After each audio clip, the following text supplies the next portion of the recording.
मित्रांनो, पर्यावरण आणि राजकारण भाग 2।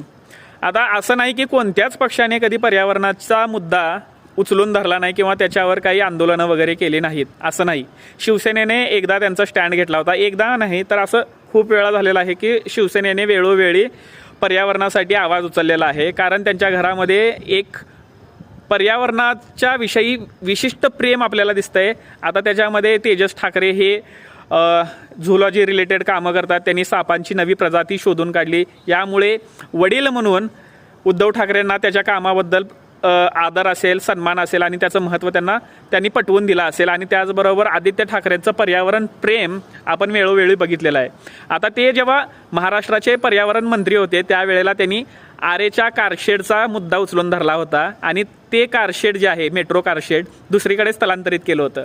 पण ज्या वेळेला सत्तापलट झाली, देवेंद्र फडणवीसने तो कारशेड पुन्हा त्याच जागी लावला।